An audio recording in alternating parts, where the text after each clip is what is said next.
Assalamualaikum warahmatullahi wabarakatuh. Eh, Sebelum mulai, marilah kita panjatkan puji syukur kehadirat Allah Subhanahu Wa Taala yang telah memberikan kita rahmat, hidayah, sehingga kita dapat di ruang Zoom ini untuk membahas salah satu materi di mata kuliah kimia bahan makanan ini. Kepada yang terhormat Ibu Imelda Helsi MPD selaku dosen pengampu mata kuliah kimia bahan makanan dan teman-teman yang kami banggakan. Pada kesempatan kali ini, kami kelompok 3 akan membahas salah satu materi mengenai protein. Nah, sebelum mulai, saya akan memperkenalkan anggota kelompok dari kelompok 3. Kelompok 3 ini beranggotakan 7 orang, yaitu Aisyah Nurhaliza, Aiminatul Maula, Anggun Fajar Pratiwi, Muhammad Iqbal Rizal, Rifki Ridwan Setianto, Siti Rahma, dan saya sendiri, Faludut Sablan Aini, sebagai moderator. Di kesempatan kali ini, kami akan membahas 6 submateri, yaitu pengertian dari protein itu sendiri, denaturasi hubungan antara asam amino dan protein, pangan sebagai sumber protein, fungsi protein, golongan dari protein, serta analisis kadar protein. Nah, selanjutnya akan dijelaskan pengertian dari protein oleh Saudara Siti Rahma. Padanya disilakan. Baik, terima kasih moderator atas waktunya. Masuk ke materi yang pertama, yaitu pengertian protein.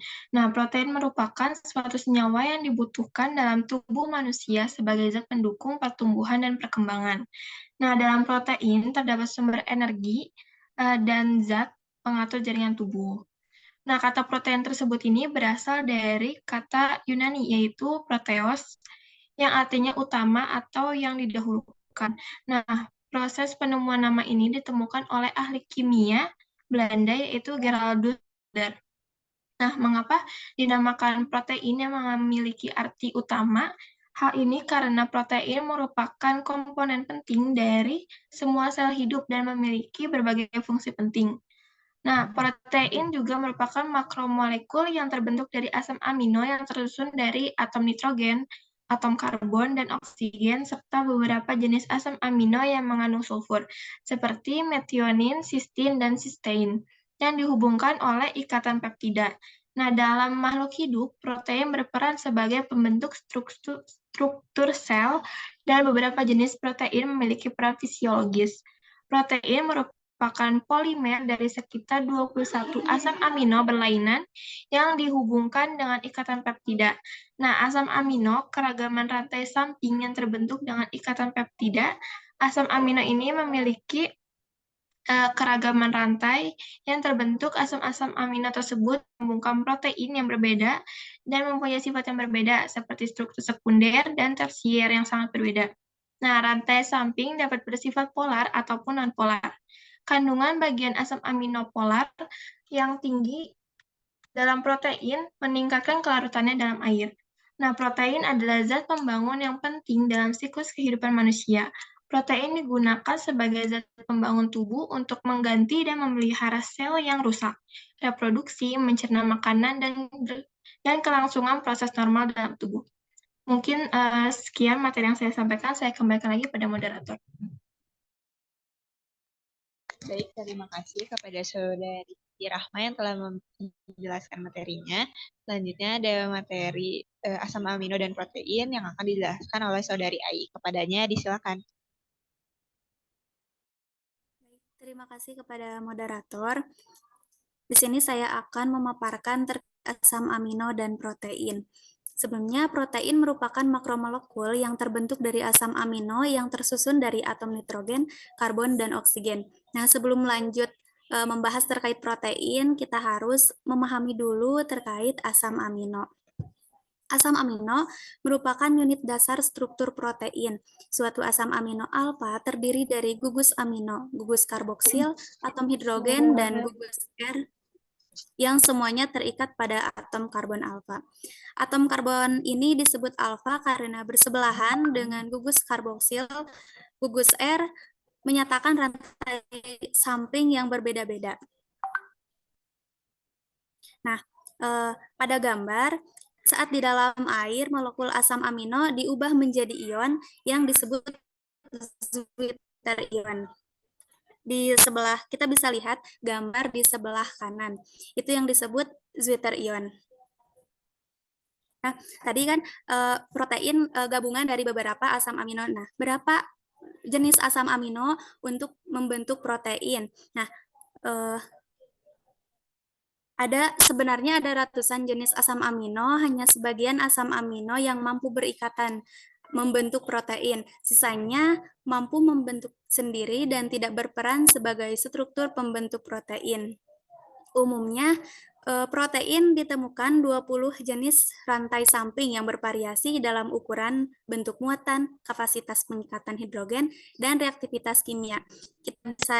Kita bisa lihat pada gambar ada 20 jenis rantai samping yang bervariasi.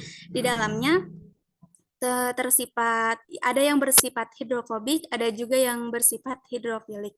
Nah, dari ke-20 asam amino tersebut, 10 diantaranya termasuk asam amino esensial dan non-esensial. Rantai samping alifatik juga yang lebih besar bersifat hidrofobik atau menolak air dan cenderung membentuk kelompok. Struktur 3 dimensi protein yang larut dalam air akan menjadi stabil oleh rantai samping hidrofobik yang berkelompok untuk menghindari kontak dengan air. Perbedaan ukuran dan bentuk rantai samping hidrokarbon ini memungkinkan protein untuk membentuk struktur yang ringkas dan kompleks.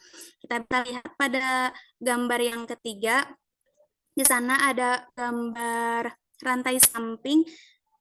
Yang sebelah kirinya itu ada yang berwarna kuning. Yang warna kuningnya itu bersifat hidrofili, yang warna birunya itu bersifat hidrofobik. Nah, jika dalam keadaan air akan mengalami lipatan atau yang disebut dengan folding yang membentuk 3 dimensi. Itu dalam keadaan lingkungan yang sesuai dengan protein. Nah, jika dalam kondisi tidak sesuai dengan protein, akan kembali ke bentuk semula yang disebut denaturasi. Boleh next slide. Nah, denaturasi protein. Denaturasi protein merupakan rusaknya ikatan hidrogen dan gaya sekunder lain dalam proses sehingga menyebabkan hilangnya sifat-sifat struktur yang lebih tinggi. Tadi bisa kita lihat di gambar sebelumnya. Jadi, denaturasi protein itu ketika lingkungannya itu tidak sesuai. Jika kembali ke bentuk lingkungan yang sesuai akan mengalami folding tersebut yang disebut dengan renaturasi. Faktor yang menyebabkan denaturasi itu yang pertama ada perubahan temperatur, contohnya seperti memasak putih telur yang mengakibatkan albumin membuka lipatan dan DAP. Yang kedua perubahan pH, yang ketiga deterjen, yang keempat radiasi, dan yang terakhir zat pengoksidasi atau pereduksi. Boleh next slide. Nah, untuk poin selanjutnya yaitu tahapan yang harus dilalui asam amino untuk dapat membentuk protein yang disebut dengan protein struktur level. Protein struktur level itu ada terbagi dua. Yang pertama ada protein sederhana yang dimulai dari struktur primer sampai sekunder, dan juga ada protein kompleks, yaitu gabungan dari beberapa struktur. Kita bisa lihat pada gambar, yang pertama ada struktur primer. Struktur primer yaitu susunan beberapa asam amino yang memanjang. Untuk gambar yang kedua, yaitu struktur primer, terbentuk dari beberapa lipatan akibat interaksi beberapa atom. Dalam struktur sekunder juga dibagi dua, ada yang bersifat alpha helix yang berbentuk spiral, dan juga ada yang disebut beta plated set yang bertumpuk. Untuk gambar yang ketiga, ada struktur primer, yaitu gabungan primer dan sekunder. Nah, untuk gambar yang terakhir ada struktur kuartener, yaitu gabungan dari semua struktur yang membentuk protein yang besar dan kompleks. Nah, meskipun di dalam tubuh kita banyak protein, Secara umum, protein juga terbagi menjadi dua. Yang pertama yaitu globular. Globular, proteinnya itu berbentuk bulat atau strukturnya kompleks. Contohnya itu enzim, hemoglobin, dan lain-lain. Yang kedua ada fibrosa. Fibrosa bentuknya itu tipis, memanjang. Biasanya tak larut dalam air, pembentuk struktur di tubuh juga. Contohnya itu keratin untuk penumbuh rambut, kuku, dan juga bulu. Sekian pemaparan dari saya kembalikan kepada moderator. Baik, terima kasih atas pemaparannya. Selanjutnya, eh, fungsi dari protein yang akan dijelaskan oleh saya sendiri. Nah, protein ini tentunya memiliki berbagai fungsi di dalam tubuh kita. Nah, ada beberapa fungsi dari protein ini sendiri, di antaranya sebagai enzim pertama. Nah, hampir semua proses biologis dipercepat atau dibantu oleh enzim, yaitu senyawa makromolekul yang spesifik. Nah, enzim ini em, berperan sebagai katalis ya. Jadi ada di berbagai reaksi dari mulai yang reaksi sederhana seperti transportasi eh, karbon dioksida hingga yang rumit seperti replikasi kromosom. Nah, memang enzim ini memiliki kemampuan katalistik yang sangat besar, mampu meningkatkan kecepatan reaksi hingga beberapa juta kali lipat. Nah, saat ini telah ditemukan ribuan enzim, 1.000 enzim yang diketahui sifat-sifatnya. Dan tentunya jumlah ini akan terus bertambah seiring berjalannya penelitian. Nah, protein juga memiliki peran penting dalam mengubah reaksi kimia dalam sistem biologi. Fungsi kedua yaitu pengangkut serta penyimpanan. Protein-protein tertentu yang berada di dalam tubuh kita ini mampu membawa molekul-molekul berukuran kecil serta beberapa ion. Sebagai contoh, hemoglobin dapat membawa oksigen di dalam sel darah merah. Mioglobin mengangkut oksigen di otot. Ion besi di sisi lain transferin ion besi di sisi lain itu diangkut dalam darah oleh protein yang bernama transferin dan disimpan dalam hati dalam bentuk kompleks dengan ferritin yang merupakan protein yang berbeda dari transferin. Fungsi ketiga yaitu pengatur pergerakan. Nah, protein ini juga sebenarnya adalah komponen utama dalam daging dan menjadi penyebab utama gerakan otot. Nah, gerakan flagella dari sperma juga dipicu oleh protein. Sekian pemaparan dari saya serahkan kepada pemateri selanjutnya yaitu Iqmal. Kepadanya disilakan. Baik, terima kasih Valen.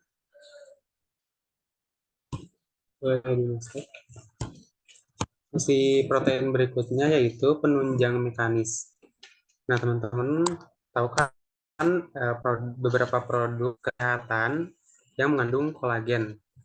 Nah, tidak sedikit juga beberapa makanan seperti susu atau jelly yang mengandung kolagen dan berkhasiat untuk kesehatan dan kecantikan gitu ya. Nah, faktanya kekuatan dan ketahanan kulit serta tulang bergantung pada keberadaan kolagen ini. Nah, kolagen sendiri adalah protein berbentuk panjang yang cenderung membentuk serat. Fungsi berikutnya yaitu pertahanan tubuh atau imunisasi.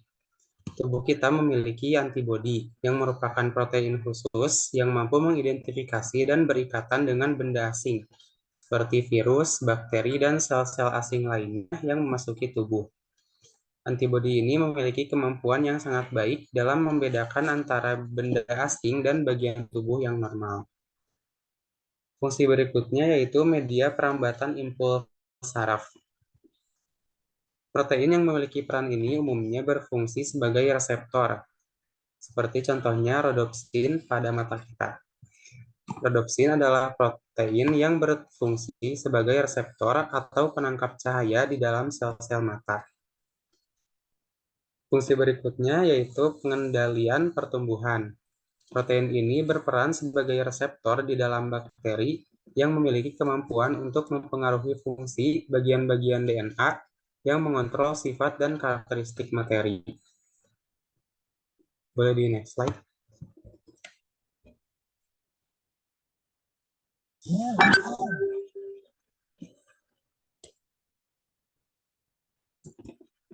Nah, dalam makanan, protein bisa berfungsi sebagai pengikat air, pengemulsi, pembentuk tekstur dan kekentalan, penyerapan lemak, serta pembentukan buih.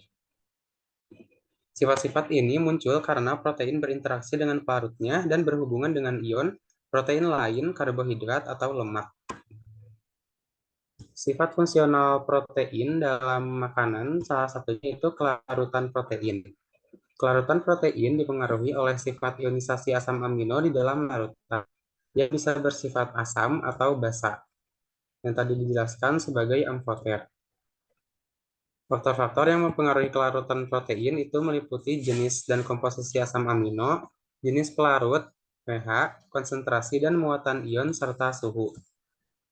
Nah, dalam rangka pengolahan makanan, titik isoelektrik protein dan pengaruh garam serta pelarut nonpolar itu harus dipertimbangkan karena dapat mempengaruhi kelarutan dan kualitas hasil akhir dari bahan pangan yang mengandung protein tersebut. Sifat fungsional protein berikutnya dalam makanan yaitu denaturasi protein. Tadi sudah dijelaskan mengenai denaturasi protein.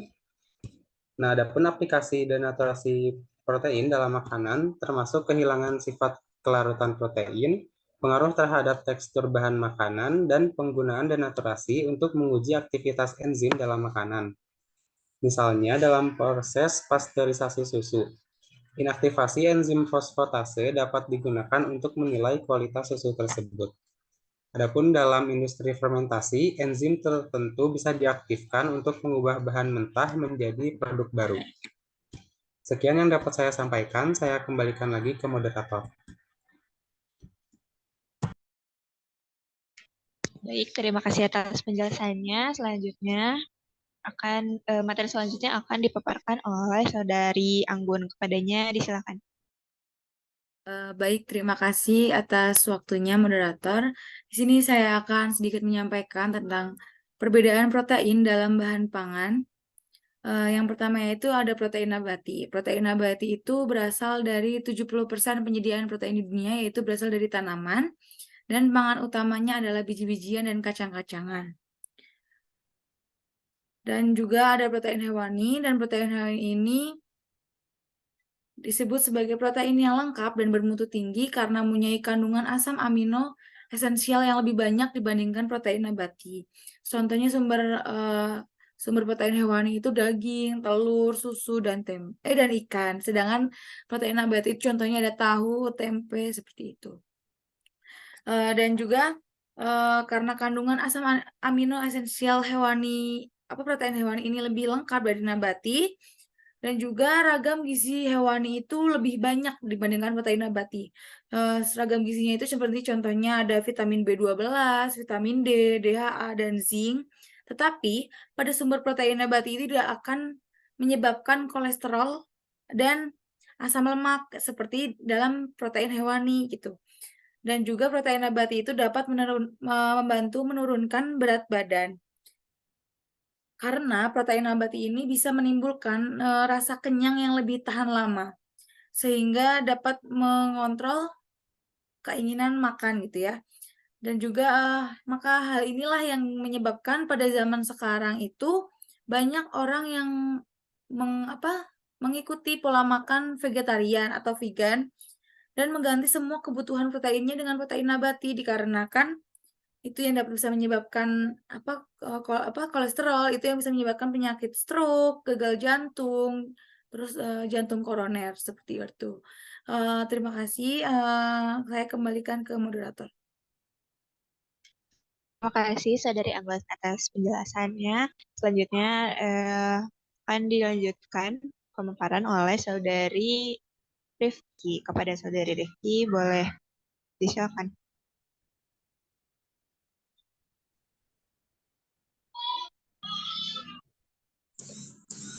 Baik, terima kasih kepada moderator yang telah memberikan kesempatan kepada saya untuk melanjutkan presentasi kali ini. Selanjutnya itu ada struktur dari protein. Nah, struktur dari protein ini dibedakan menjadi struktur primer, sekunder, tersier, dan kuartener. Nah, sedangkan pada protein ini berdasarkan struktur molekulnya, protein dapat dikelompokkan menjadi dua bentuk. Ada yang namanya fibrosa atau fibros berserat, berserabut. Nah,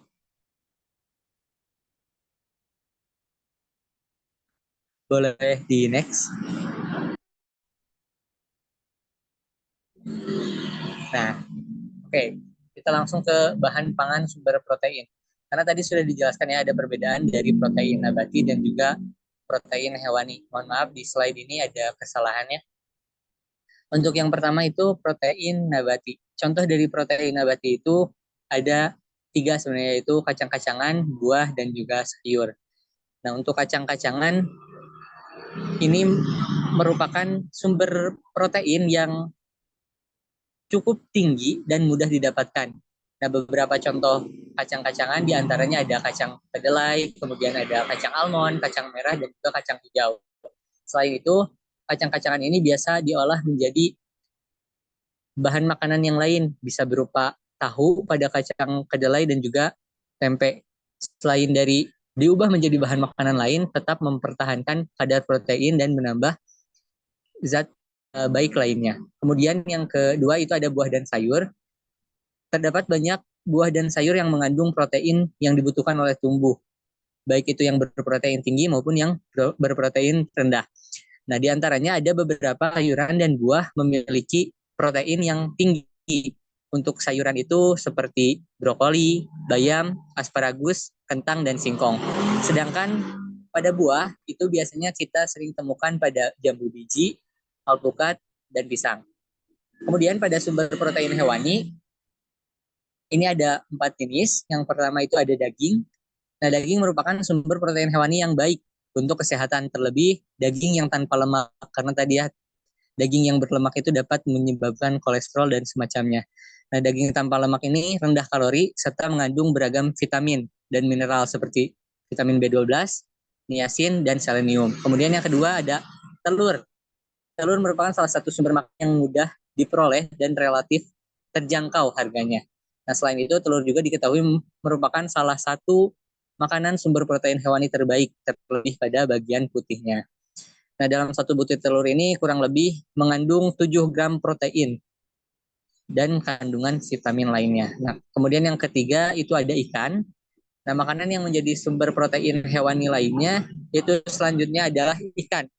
Protein ikan ini diketahui kaya akan nutrisi lainnya seperti B12, kemudian vitamin D, zat besi, fosfor, dan omega 3.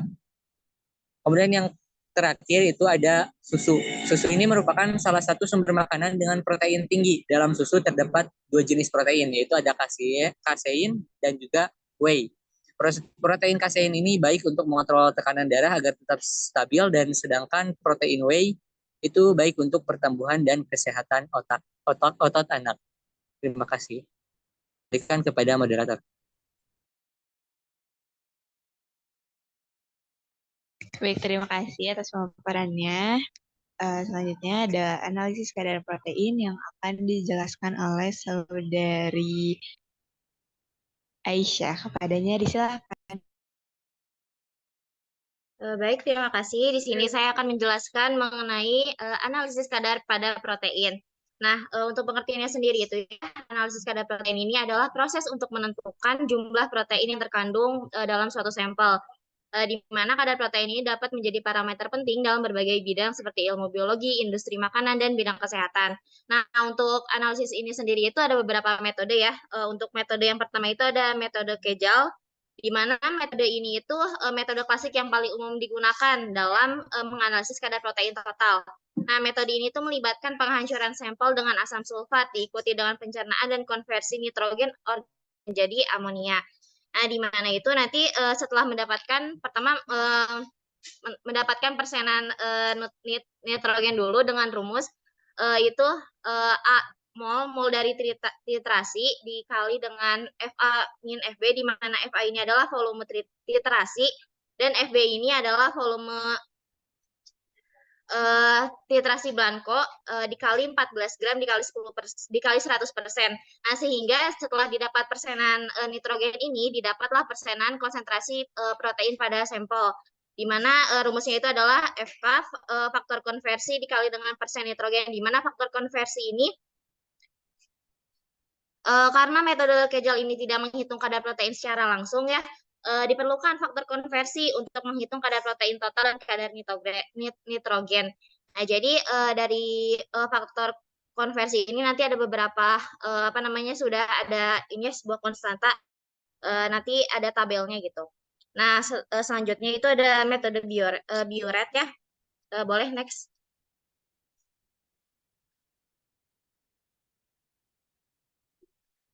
Boleh next slide. Oke, selanjutnya itu ada metode Biuret, itu mengandalkan reaksi antar ikatan peptida dalam protein dengan senyawa tembaga 2 dalam larutan alkali.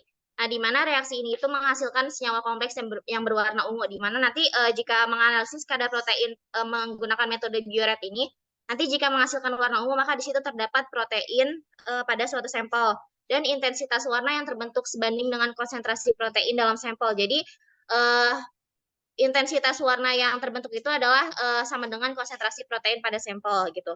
Di mana kadar protein kemudian dihitung berdasarkan absorbansi cahaya pada panjang gelombang tertentu menggunakan spektrofotometer. Di mana di sini ada contohnya ya. Di situ boleh next. Oh ya, maaf sebelumnya tidak dimasukkan ya. Jadi nanti di situ setelah dihitung absorbansi cahayanya itu nanti ada kurva standar di mana absorbansi itu terhadap konsentrasi gitu. Sehingga nanti ditemukan persamaan linear dari kurva tersebut dan nanti mendapatkan berapa gram protein pada suatu sampel gitu.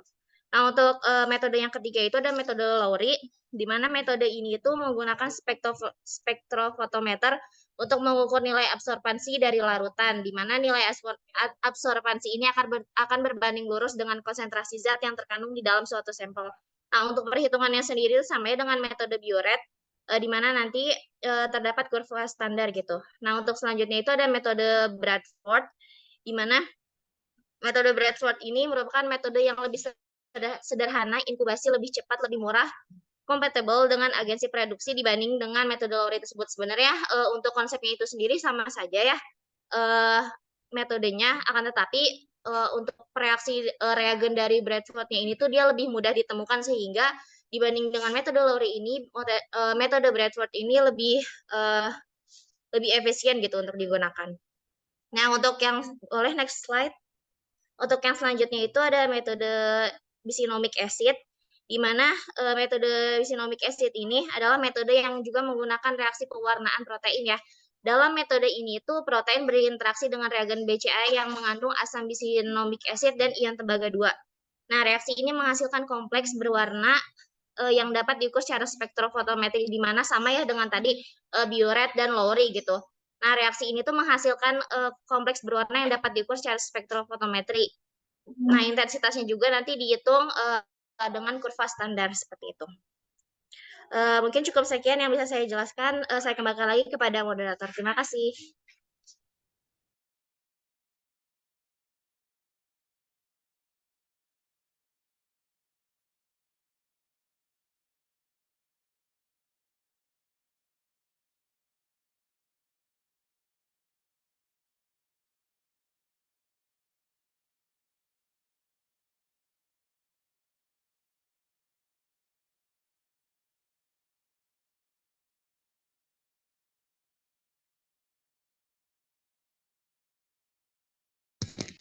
Baik, terima kasih Saudari Aisyah atas pemaparannya. Sekian dari kelompok kami. Mohon maaf bila ada kesalahan dalam pengucapan kata atau kekurangannya. Wassalamualaikum warahmatullahi wabarakatuh.